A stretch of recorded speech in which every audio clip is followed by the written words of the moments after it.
Games, very exciting day of my life when we got nominated and we ultimately got it. And I didn't think I'd be here for the games in this capacity, but it worked out that way. So I'm very happy about that. I had no idea that was going to happen. When we got it, I said, it's too bad I won't be president then, but sort of we took a very circuitous route, didn't we? In my first term, we were instrumental in helping the city of Los Angeles win the bid to bring the Olympic torch back to American soil. And today I will sign an executive order establishing the White House Task Force on the 2028 Summer Olympics, mobilizing the entire federal government to ensure the games are safe, seamless, and historically successful. It's going to be amazing. I think it's going to be amazing. America is a nation of champions, and in July 2028, we'll show the world what America does best, and that's win. We're winning like we have never won before. You see that all the time. A year ago, we were not a country that was doing well, and now we're the hottest country anywhere in the world. I want to recognize several members of the task force, including our great Vice President, J.D. Vance. J.D., thank you very much. Thank you. Our equally great Attorney General, Pam Bondi. Pam, thank you very much, Pam. Secretary of Homeland Security, Christy Kerr. Christy Kerr. Do you know who Christy Kerr is? She's a friend of my, great golfer. Christy, no, she's a better golfer than you. That's the only thing, but you're better at a lot of other things. But I want to thank you for being here, for doing an unbelievable job, really an unbelievable job. FCC Chairman, Brendan Carr. Brendan, thank you. Thank you, Brendan. Doing a great job. White House Chief of Staff, Susie Wiles, most powerful woman anywhere in the world. She's rated the most powerful woman in the world, and I agree with that. And Deputy Chiefs of Staff, Stephen Miller. Stephen, thank you. What happened to Stephen? We never want to miss Stephen. He's an MVP candidate. Dan Scavino, another MVP.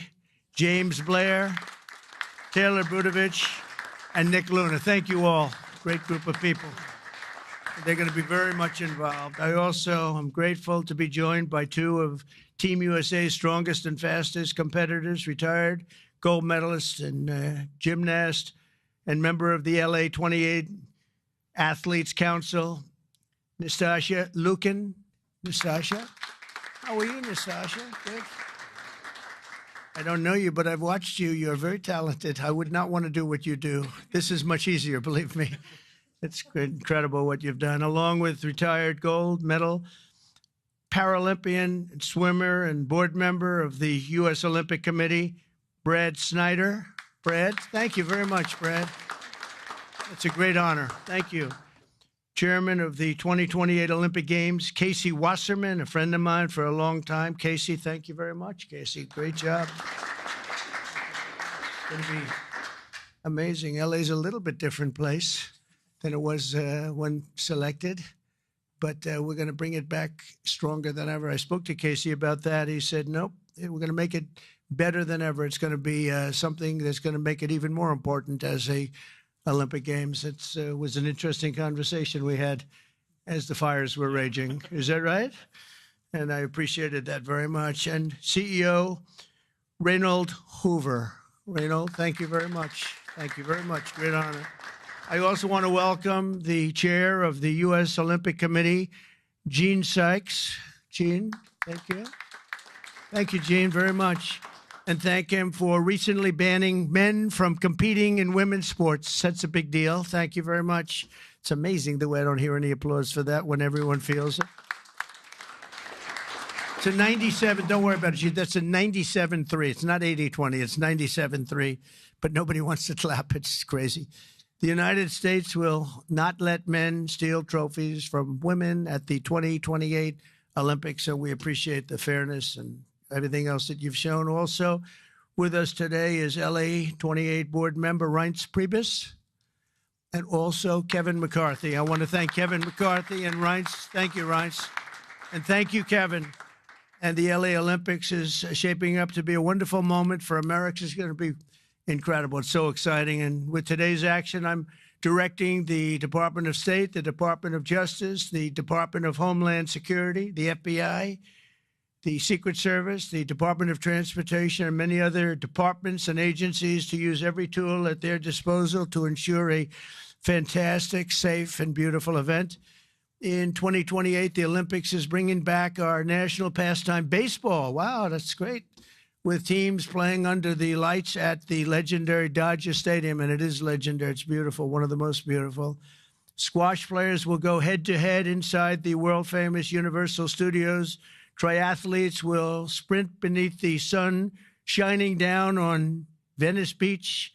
This will be one of the great venues. I mean, when you think of it, right? It's going to be so incredible. Soccer teams will face off at the legendary Rose Bowl. Sailors will race through the waters near the port of Los Angeles, and the opening ceremony will take place at the beautiful Memorial Coliseum, just like the Olympics of 1932 and 1984. That was something. Those were very important Olympics. 1932 was a very important Olympics, wasn't it, huh? For 8 straight consecutive summer games, no one has won more medals than Team USA, which is incredible. We want to keep it that way. Over the years, Team USA has won triple the number of Summer Olympic gold medals as the next closest country, and I'm confident that that's going to continue in 2028. That's an amazing achievement, by the way. Between the LA Olympics and the FIFA World Cup next year, we have the World Cup and we have the Olympics, got them both.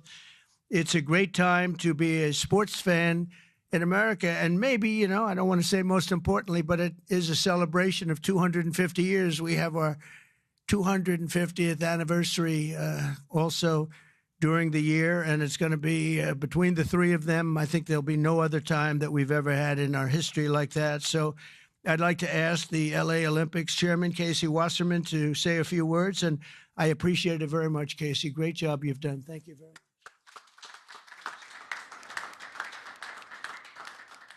Thank you, Mr. President. Your support and the entire administration's support through this whole process has been truly extraordinary. In just 1,074 days, yes, we're counting, sir, the eyes of the world will be on this country as we open the 2028 Olympics. And it feels just like yesterday, and you were just president-elect in December of 2016, that you leaned into this process back then. And you've been supportive and helpful every step of the way, and we wouldn't be here without you. So we greatly appreciate all your support. Thank you.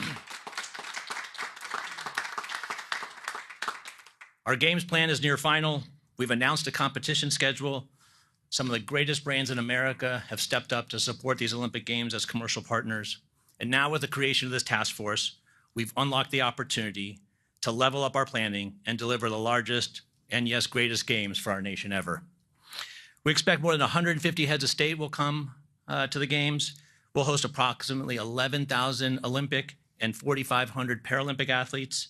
They'll participate in 800 competitions at 49 competition venues. This will be the equivalent of producing 7 Super Bowls a day, sir, for 30 days. Yeah. But we are now focused more than ever on delivery, and we can't do this alone. I want to thank President Trump and the entire administration for their support and their partnership as we work to bring these games home. These will be truly America's games. We expect millions of fans from around the country to participate and attend events. And for the first time in history, we are going to take the Olympic torch relay to all 50 states. The most states it's ever gone to is 38, but in 2028, we will touch all 50 states.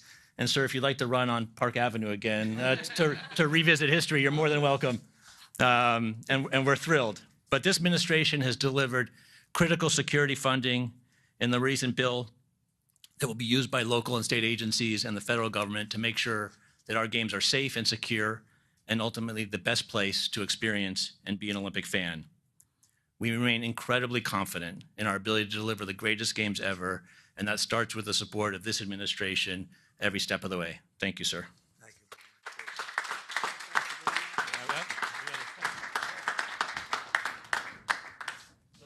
Trophies in the Olympic movement, but as you know, 1984 hosted the Olympics in Los Angeles, right? And someone we admire, President Reagan, both of us, presided over those, and you will preside over our games. So we have for you a full set of the 84 original medals.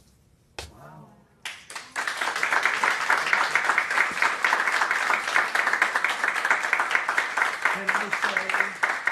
Can I say that I won them athletically? Yes, sir. That would be a great honor. Yes. That's beautiful. Thank you very much. Thank I you very appreciate much. it. Thank Thank you. you. Thank you very much. Appreciate it. We'll sign Yep. it.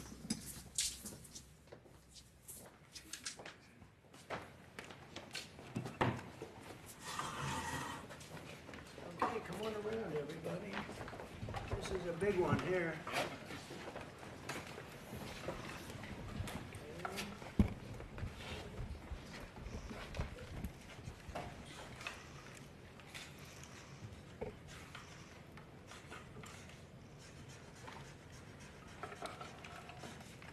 Pam, no auto pen.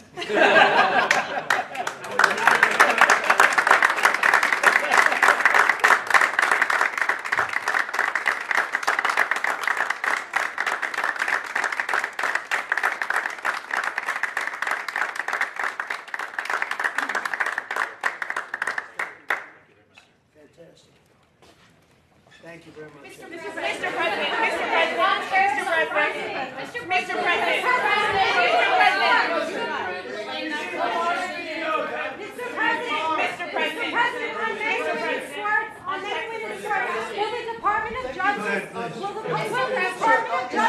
Mr. President, will the Department of Justice press charges against any men that are posing as women? Excuse me.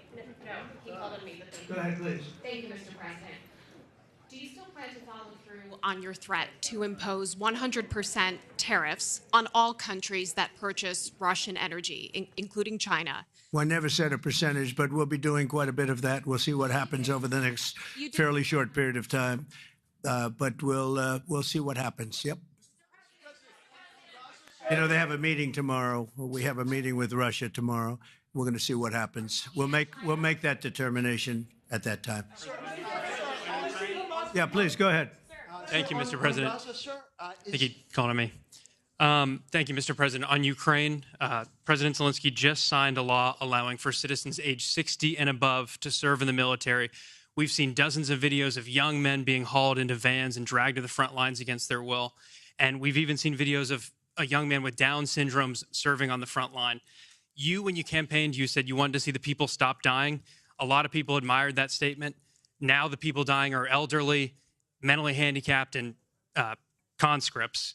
So even if a ceasefire doesn't work out, why should Americans continue to fund a foreign military that's scraping the bottom of the barrel of its population like this? Well, you have to understand very importantly, this is Biden's war. This is not my war. I'm here to get us out of it. It's a mess, and I'm here to get us out. I haven't heard that when you say about 60-year-old men and, et cetera. But this is Biden's war, and we're working very hard to get us out. I stopped 5 wars in the last 5 months, actually, and I'd like this to be the 6th, frankly, and that doesn't even include Iran with, obliterating their nuclear haul, because they would have had nuclear weapons within 2 months. But stopped a lot of wars.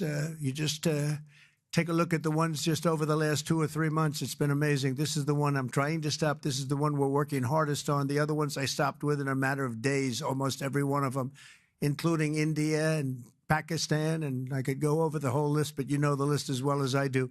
But this is the one we'd like to see. I haven't not heard that, but this is Biden's war. And it's a war that he got us into, or indirectly got us into. It should have never happened. It would have never happened had I been president. Yeah, next to you.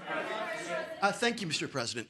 Would you support Israel reoccupying all of Gaza, as has been suggested by some Israeli officials? Well, I don't know what the suggestion is. I know that we are there now trying to get people fed. As you know, $60 million was given by the United States fairly recently to supply food, and a lot of food, frankly, for the people of Gaza that are obviously not doing too well with the food. And I know Israel's going to help us with that in terms of distribution and also money.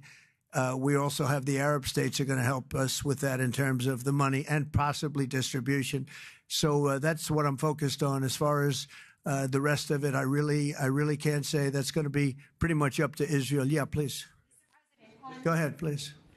Thank you. On transgender athletes in the Olympics, back to the safety, especially of female combat boxers, will the Department of Justice considering pressing charges against any man that tries to masquerade as a woman coming into this country to beat up American athletes? And secondly, would your administration consider genetic testing so that these people can prove that they're actually women competing? Well, I think there is going to be a very strong form of testing. As far as charges, I'd have to ask the Attorney General about that. I don't know. But there will be a very, very strong form of testing. And if the test doesn't come out appropriately, they won't be in the Olympics. Yes, ma'am, please. Go ahead, please. White. Thank you. Mr. President, do you believe that the U.S. committee would have made this decision on men and women's sports if you weren't president? And do you believe that this decision will stay in place once you are no longer president? I think they probably would have, because it just seems to be an issue that most people feel should be. I can't really say. I'd have to. You could have asked Chairman Wasserman, but I would say that there's a possibility. It could go either way if you really want to know the truth. I feel strongly about it. I ran a campaign, at least partially, on that. That was one of the many issues that I talked about: open borders, the economy, taxes, all of the things. But that was certainly one of the issues. So I really can't. I really don't know. Could have gone either way. Please. Have you decided on a replacement for the Fed governor?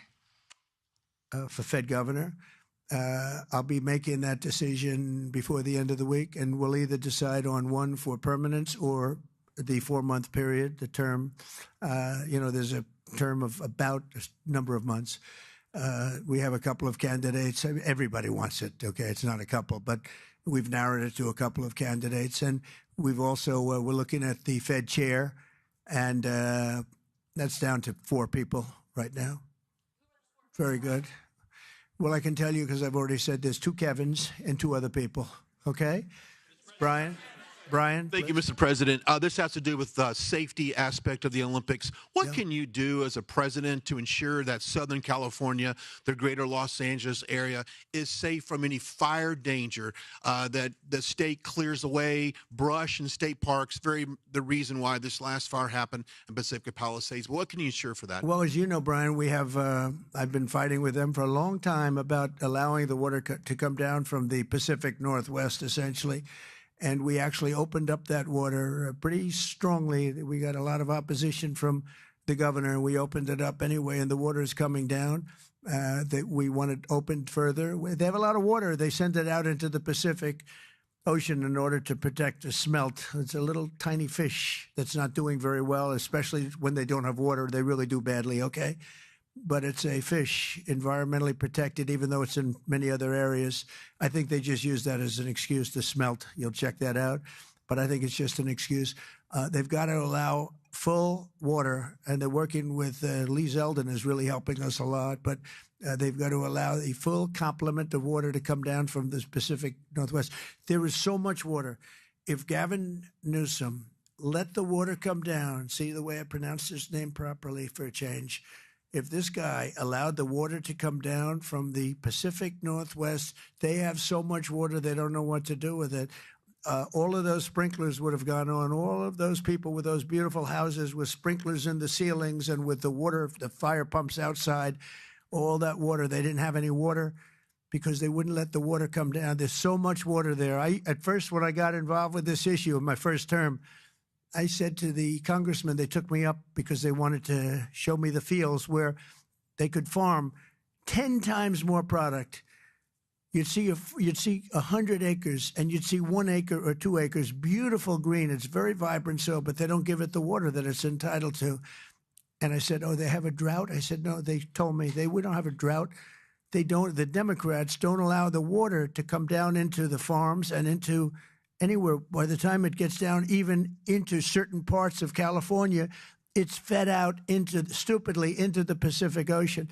If that water were allowed, so we broke into it and we allowed it to come down, and it come down at a higher level, and we want that, and we're demanding that of the governor. The other thing is, we'll do anything necessary to keep the Olympics safe, including using our National Guard or military. Okay. No, I will use the National Guard or military. This is going to be so safe, and if we have to. because obviously you have a mayor that is not very competent. She can't get the permits for the people. You know, the people are still waiting for their permits. Lee Zeldin got them the federal permit, which is 10 times harder to get. And everybody can build on the federal basis, and that's the hard one. But the mayor, Bass, she refuses to or cannot get them permits. They're waiting. And I was there right after the fires, and I saw all these beautiful people standing by their homes ready to get in and get to work. And they're waiting for their permits, and they're still waiting for their state permits and city permits. It's a disgrace. It's a disgrace.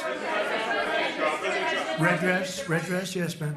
Thank you, Mr. President. Thank you. India says that the U.S. imports Russian uranium, chemicals, fertilizers, while criticizing their energy imports. Your response to that, sir? I don't know anything about it. I'd have to check, but we'll get back to you on that. Yeah, please. Mr. President.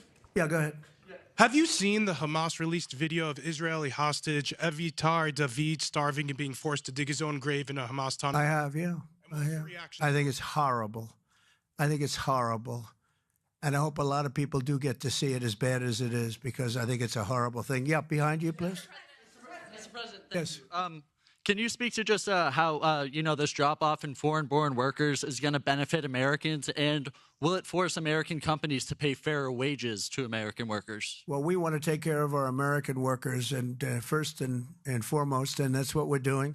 We also want to help our farmers, because our farmers are producing like never before. We have to help them. And we're working out some very complicated strategies and language, but the main thing that I think I was elected to do is to get the illegals out of our country, who are especially in particular criminals. 11,888 murderers were allowed into our country with Biden's open border policy, with our border czar, who never spoke to the Border Patrol, never went to the border one time. That's Kamala. And think of it. We have murderers. We have people coming in from all countries all over the world, from prisons in the Congo and Africa, from prisons all over South America, all over rough parts of Europe, all over Asia. They're pouring into our country. Not anymore. So we just announced we had our third consecutive month where we were rated 0 people. And these are, frankly, very liberal people that make up these charts. So I don't know what's wrong with them. They seem to not be doing their job for the Democrats. But I'm honored by the fact that they say it. We're very tough on the border, and people can come into our country, but they have to come in legally. So I think that we've done an amazing job, actually. But we have to get the criminals out of our country: murderers, drug dealers, gang members. They emptied prisons into our country. It's one of the reasons, I think, even beyond the economy, it's one of the reasons I got elected. It's really maybe the number one. I was between the economy and that.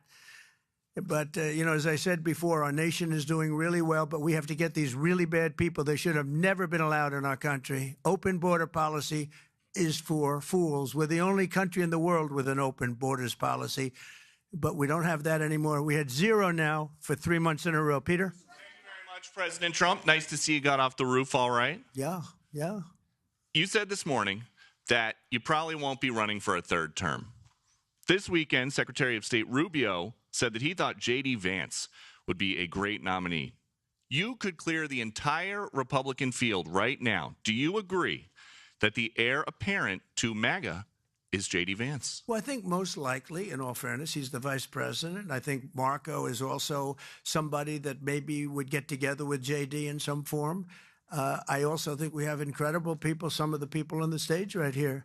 So it's too early, obviously, to talk about it, but certainly he's doing a great job, and he would be probably favored at this point. And on Texas, if Texas redrawing their congressional map would get you 5 safe red seats, means that California, New York, Illinois, and Maryland are all going to redraw their maps to add safe. Well, they'll do it anyway. Is it worth it? Yeah, they'll do it anyway. Why? If we stop over there, they would have done it anyway. Look, a lot of these states, I watched this morning as Democrats are complaining, and they're complaining from states where they've done it, like in Illinois, like in Massachusetts. I watched this lunatic, Pocahontas. She's a total lunatic. I don't know what she's on. She's all jumping up and down like I've never seen anything like it, talking about supporting the communist mayor. And he's not a socialist. He's a communist, okay? This is not a socialist man. This is a communist. If you look at any of his policies and go back 6 months, you don't even have to go back further than that. So they want to put a communist in New York. Now, the good news is we have a lot of power over that because we're the ones with the money. We send the money. We don't send the money. It's up to the White House, a lot of power in the White House. But when I watched her jumping up and down talking about that and supporting the communists, but if you look at what's going on with the redistricting or whatever you want to call it, the Democrats have done it long before we started. They've done it all over the place. They did it in New York. They did it in a lot of different states. But in Massachusetts, so somebody used this as an example today. I was interviewed this morning, and they said, you know, it's pretty unfair. Trump got 40%.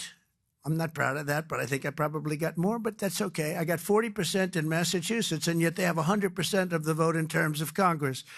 So there's no Republican, there's no anything. So we should have 40%. You know why? They redistricted, and they've done it all over the place. And they've done it in California, by the way. Before this, they've done it in California. So we'll see what happens. We have a wonderful governor in Texas. He feels strongly about it. It's going to be up to him. I think there's tremendous support for it.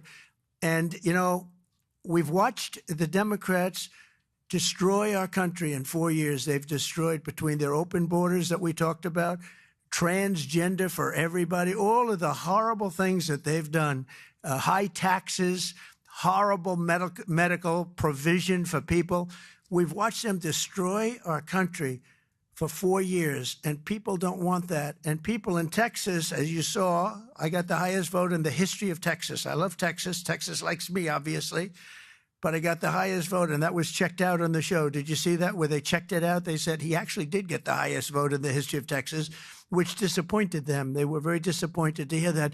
But Texas is a place that's done very well with a free enterprise kind of an attitude, with the exact opposite of what's happening in New York with a communist mayor.